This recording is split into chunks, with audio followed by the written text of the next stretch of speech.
Halo, halo, apa kabar? Assalamualaikum warahmatullahi wabarakatuh. Saya Edson Arif. Senang sekali bisa kembali menjumpai Anda semua. Aksi unjuk rasa besar-besaran yang dilakukan oleh Aliansi Masyarakat Pati Bersatu yang sedianya akan berlangsung hari ini, Senin 25 Agustus 2025, batal digelar. Ini bersama dengan aksi yang berlangsung di gedung DPR saat ini ya. Kendati begitu, koordinator aksi Supriyono ini yang menggantikan Ahmad Hussein yang sebelumnya mengundurkan diri, kendati mereka itu membatalkan aksinya, tapi mereka akan tetap memperjuangkan untuk pemakzulan dari Bupati Pati yakni Sudewo. Tapi caranya adalah dengan mengirim surat ke KPK mendesak agar keterlibatan Sudewo dalam kasus korupsi bangunan jalur rel kereta api di Jawa Tengah ini bersama dengan kerabatnya mantan Presiden Joko Widodo itu terus ditindaklanjuti oleh KPK. Pokoknya harus diusut tuntas. Gembosnya gerakan pemakzulan terhadap Bupati Sudewo dan berdamainya koordinator Aliansi Masyarakat Pati Bersatu Ahmad Hussein dengan Sudewo menimbulkan spekulasi politik di balik geger yang kemudian menjalar ke berbagai wilayah di Indonesia itu. Pati itu kan kemarin itu betul-betul membuat orang terkejut dan kemudian daerah-daerah lain itu juga merasa terinspirasi dengan apa yang dilakukan oleh warga dari Pati ini.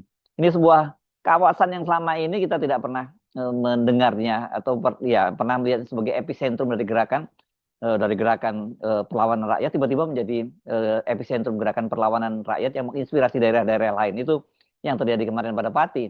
Gerakan ini sebenarnya dipicu oleh protes warga terhadap kenaikan tarif PBB ini di pedesaan dan perkotaan sebesar 250% yang kemudian ini diduga punya agenda besar di baliknya yang tujuan utamanya sebenarnya sekarang ini dengan melihat fakta-fakta yang terjadi, kemudian perkembangannya, kemudian dihubung-hubungkan para aktornya di situ di lapangan, itu kemudian analisisnya muncul bahwa ini sesungguhnya target utamanya bukan untuk memakzulkan Sudewo. Sudewo ini hanya target antara, bahkan diduga juga Sudewo ini merupakan improvisasi yang berkembang di lapangan. Jadi bukan agenda utama. Agenda utamanya kan sebenarnya pembatalan dari kenaikan PBB 250%. Target sesungguhnya itu adalah mengguncang pemerintahan Prabowo. Gimana ceritanya kok bisa sampai ke situ ini? Ini luar biasa ini. Para netizen dan juga sejumlah eh, narasumber itu membisikkan kepada saya ada skenario semacam itu yang perlu diwaspadai, perlu dicermati. Nah, spekulasi itu semakin menguat ketika tuntutan pemakzulan yang sudah menguat, kemudian tiba-tiba Ahmad Hussein, ini si koordinator di Pati itu, Aliansi Pati Bersatu, kemudian dia berdamai dengan Sudewo dan menolak melanjutkan aksi lanjutan, yakni berupa pemakzulan, karena kata dia sejak awal agenda dia bukan pemakzulan gitu ya. Belakangan netizen itu kemudian menemukan jejak digital bahwa Hussein maupun Sudewo itu dua-duanya pernah bertemu dan sowan ke rumah Jokowi di kawasan Sumber Solo. Ini yang kemudian membuat para netizen menduga bahwa mereka ini memang berada dalam satu klaster yang oleh para netizen disebut sebagai klaster Termul Ternak Mulyono. Ini memang luar biasa netizen ini. Dia kalau menggali dalam gitu ya. Ini Ahmad Hussein itu diketahui bertemu dengan Jokowi di Solo. Waktu itu dia pernah terhidup dia mengenakan baju berwarna hitam, tapi tidak diketahui kapan hal itu terjadi. Ini saya tidak tahu seberapa akurasinya wartawan netizen menyebut itu, tapi sejumlah media ini menyebut di Tribun misalnya juga memuat beritanya ini ya. Sementara Sudewo, nah kalau Sudewo ini clear ya, karena dia pernah sowan ke Jokowi pada bulan Oktober tahun 2024 menjelang pilkada. Dia bersama dengan calon wakil Bupati Risma Ardi Chandra itu sowan ke kediaman Jokowi, katanya sih untuk minta doa restu sekaligus nasihat. Video ya, ketika Sudewo dan Risma Ardi Chandra bertemu dengan Jokowi itu diunggah di akun media sosialnya Sudewo ya, ini Sudewo official. Masih bisa ditemukan itu ya. Jadi Sudewo ini kendati dia adalah kader Gerindra, tapi dia termasuk kepala daerah yang di-endorse oleh Joko Widodo. Ini Anda jangan anggap sederhana ya soal di-endorse ini ya. Jelang pilkada lalu, Jokowi itu bahkan mengakui bahwa dia banyak sekali mengendorse calon kepala daerah. Seperti yang dia akui, kata dia itu ada sekitar 84 kepala daerah yang dia endorse. Tapi Jokowi mengaku dia tidak tahu berapa yang terpilih. Dan dia juga mengaku kalau terpilih ya bukan karena dia lah, tapi karena kinerja dia, karena kerja-kerja dia. Tapi Jokowi kalau ngomong selalu seperti itu kan ya. Yang kita ingat jelas yang paling jelas di endorse adalah pasangan gubernur dan wakil gubernur Jawa Tengah, Ahmad Lutfi dan Tat Yasin.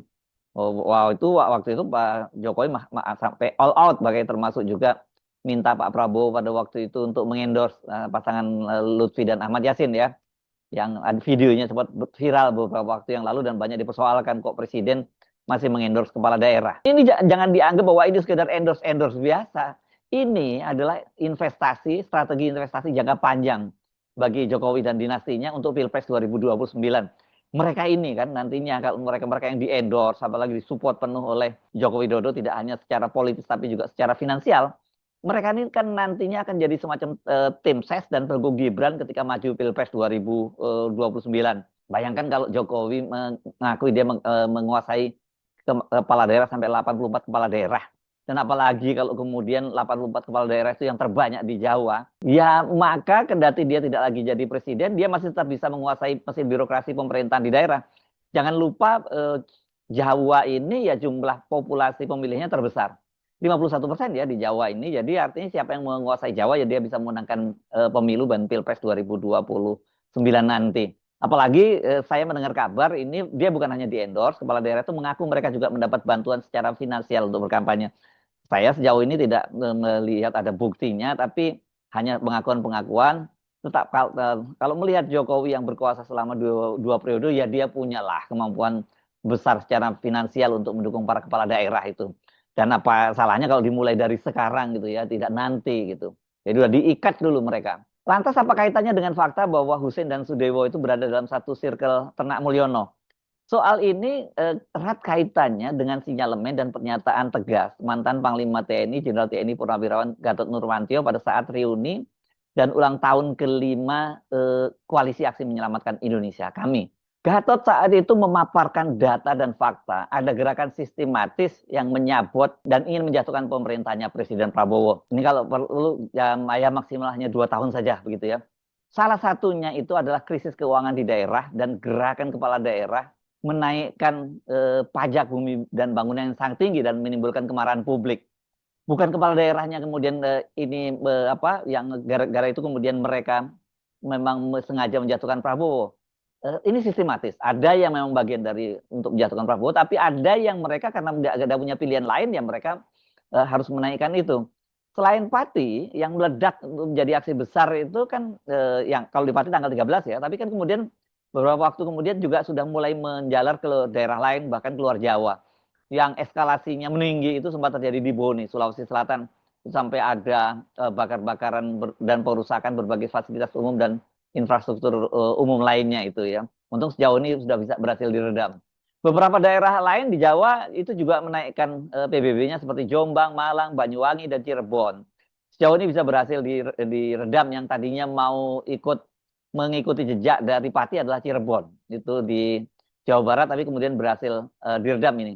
Aksi ini bila tidak diredam, itu bisa menjalar ke berbagai daerah lain dan dampaknya bila semua daerah bergolak, maka pemerintahan pusat juga akan kewalahan. Ini menimbulkan tanda tanya ya, bagaimana kinerja Badan Intelijen negara kita, apakah sejak awal ini tidak bisa diantisipasi kemudian diintersep. Kalau seperti di Pati itu kan sebenarnya eskalasinya kelihatan sudah sangat meninggi terus ya sejak aksi-aksi pengambilan perampasan logistik itu kan dari situ terlihat perampasan logistik itu ASI itu kan intensinya sangat tinggi ya. Sebenarnya harusnya bisa segera dijegah. Juga bagaimana polisi yang selama ini kinerjanya kan selalu bagus setiap kali dulu. Kita ingat Pak Jokowi kalau ada aksi-aksi menjelang aksi untuk menuntut Presiden Jokowi itu polisi kerja keras kemudian melakukan pengetatan dan penyegatan di berbagai daerah dan itu berhasil digembosi. Tapi di Pati kota kecil yang tidak punya kultur melakukan unjuk rasa semacam ini masanya sangat besar dan terlihat sekali polisi pada waktu itu kewalahan gitu ya. Ini jadi tanda tanya juga begitu. Benar bahwa krisis keuangan di daerah itu bukan semata-mata hanya karena ini ya, karena kesalahan dari pemerintah daerah dan juga pemerintah sebelumnya. Ini juga dipicu oleh semakin mengecilnya transfer keuangan dari pemerintah pusat ke daerah. Nah, soal ini harus juga dilihat bagian dari andil dari Jokowi karena krisis tersebut harus dilihat sebagai warisan pengelolaan ugal-ugalan APBN di era Presiden Joko Widodo karena ambisi infrastrukturnya. Nah, akhirnya yang terjadi adalah transfer dari pusat ke daerah itu semakin mengecil gitu ya. Ada faktor utang dan faktor-faktor juga ya tidak tumbuhnya perekonomian kita. Ini saya ambil datanya dari nota APBN 2026. Kan tahun anggaran 2026 itu direncanakan sebesar APBN kita 3.786,5 triliun atau 14,7% terhadap PDB, pendapatan domestik bruto yang terdiri dari belanja pemerintah pusat sebesar 3.136,5, itu 82% terhadap belanja negara. Dan nah ini transfer ke daerahnya itu TKD itu sebesar 650 triliun atau hanya 17,2% terhadap belanja negara. Yuk kita bandingkan misalnya dengan tahun sebelumnya, tahun 2025. Pada waktu itu APBN kita dialokasikan sebesar 3.621,3 triliun. Dan transfer ke daerahnya itu sebesar 919,9 triliun. APBN-nya itu lebih kecil, tapi transfer ke daerahnya lebih besar. Ini kalau 19,9 triliun dari 3.600 itu berapa ya? Ini lebih dari 25% ya hitung-hitungannya ya harusnya. Nanti kita hitung sama-sama ya berapa detailnya. Tapi ini jelas lebih besar dari sekarang yang hanya 17%. Nah kemudian APBN-nya sendiri kan sudah kepangkas beban bunga dan utang pokok di era yang diwariskan oleh Jokowi itu mencapai 1.300 triliun. Jadi bayangin dari 3.700 itu 1.300 sudah dipotong untuk beban bunga dan cicilan pokoknya. Jadi tinggal 2.400. Ya kalau kemudian ditransfer ke daerah seperti itu tinggal kecil lagi. Tapi kita mesti fair, turunnya transfer ke daerah tidak semata hanya karena beban bunga dan cicilan pokok utang, tapi juga program yang kelihatannya nggak mercusuar dari Pak Prabowo, tapi makan anggaran sangat besar, makan bergizi gratis lebih dari 300 triliun. Kemudian soal koperasi merah putih yang 80.000 desa, itu juga gede banget gitu ya. Akibatnya ini banyak daerah yang pendapatan asli daerahnya kecil, itu ya hanya mengandalkan transfer dari pemerintah pusat, dan ketika kemudian transfer dari pemerintahan pusat itu transfer keuangan daerahnya mengecil, nggak ada pilihan lain mereka menaikkan PBB gitu ya. Karena pendapatan yang paling banyak ya cuma PBB dan pajak kendaraan bermotor. Yang lain-lain kalau kota-kota kecil itu nggak punya iklan, tempat hiburan, tempat wisata dan sebagainya mereka nggak punya. Soal ini harus diwaspadai karena ini itu bisa dijadikan trigger untuk untuk memantik maksud saya gejolak di daerah. Kalau di pusat kita tangan pusat, ini daerah kan harus ini memang tidak mudah ya. Dan dampaknya ini bisa serius loh kalau nggak ditangani ya. Seperti disampaikan oleh Presiden Prabowo saat kampanye maju Pilpres 2019 kan dia pernah menyinggung Indonesia itu bisa bubar itu, bisa karena ya negara-negara daerah-daerah memisahkan diri. Jadi disintegrasi di Indonesia itu potensinya besar. Jadi bukan tidak mungkin berbagai gejolak itu digunakan untuk memicu kekacauan di daerah. Nah kembali kita ke kasus Pati. Kendati Sudewo saat ini secara resmi tercatat sebagai kader Gerindra, tapi kan sebenarnya dia ini bukan nggak asli-asli amat kader Gerindranya. Sebelumnya dia sempat jadi anggota DPR RI dari Partai Demokrat, Partai Berwaju Biru. Dan pernah juga saya mendapat kabar dia pernah jadi ketua Hanura Jawa Tengah ya. Jadi dia pindah-pindah dari satu partai ke partai lain. Secara ideologis dia bukan Gerindra yang 24 karat lah gitu ya. Ya karena itu nggak salah kalau kemudian netizen melihat ya ini lebih kental ketermulannya. Bukan ketermuliaannya tapi ketermulannya, ketermulyonoannya ya, ternak kemulyonoannya. Karena itu kita jadi paham kalau Gerindra waktu itu membiarkan fraksi Gerindra di DPR itu mendukung pemakzulan. Ya, dan kemudian juga Sudewo ini ditegur oleh sekjen, oleh ketua harian. Saya kira langkah ini tepat ya. Kalau tidak Gerindra ini, misalnya pasang badan untuk Sudewo, ini berhadapan dengan rakyat dan ini jelas rakyat bisa marah lagi kepada Pak Prabowo. Ya, padahal sekarang Sudewo itu jadi common enemy. Sekarang jadi dibiarkan dulu lah situasinya reda karena unjuk rasa sudah batal dan kemudian situasinya lebih cooling down. Nah, dengan cara begitu Pak Prabowo bisa menunjukkan bahwa dia masih bersama rakyat dan sensitif dengan isu penderitaan rakyat ya. Tadi dengan dia diperintahkan untuk segera membatalkan kebijakannya seperti dikatakan Ketua DPD Partai Gerindra Jawa Tengah Sudaryono dan kemudian juga Menteri Dalam Negeri juga memerintahkan itu. Nah, pertanyaan sekarang bagaimana dengan nasib Sudewo? Ya kalau ini dilanjutkan nasib pemakzulan kelihatannya bakal mentah karena aksi rakyat yang mendorong pemakzulan itu mulai mengendor. Ini kalau nggak ada aksi rakyat nggak ada pemakzulan ini ya. Sementara kalau toh ada katakanlah gitu proses pansusnya dan kemudian kalau toh pansus setuju itu prosesnya sangat panjang ya gitu karena saya kira nggak beda jauh dengan DPR RI, dengan wakil presiden, maksud saya, atau presiden, harus ada persetujuan juga dari Mahkamah Konstitusi. Jadi panjanglah prosesnya ya. Jadi saya kira pilihannya didorong ke KPK itu pas. Sekaligus itu bisa jadi apa ya? Jadi serangan balik. Karena kalau dia diproses di KPK dan kemudian dia begitu dinyatakan jadi tersangka, dia bisa langsung dipecat, langsung dinonaktifkan. Jadi nggak perlu proses lama-lama, wakil bupatinya langsung naik. Prosesnya nggak berbelit-belit kalau lewat KPK. Nah, apa kasusnya? Karena Sudewo ini punya kasus ini ya, soal pembangunan rel kereta api di Jawa Tengah waktu dia jadi anggota DPR dan bersama dengan kerabatnya Pak Jokowi. Jadi sekalian tes case KPK, apakah mereka sudah benar-benar lepas dari kendali Jokowi atau masih? Kalau Sudewo aman karena Jokowi harus mengamankan kerabatnya, ya berarti KPK masih di bawah lindungan atau di bawah pengaruh dari Joko Widodo. Nah, sekarang kita kembali lagi ke sinyalemen Pak Gatot.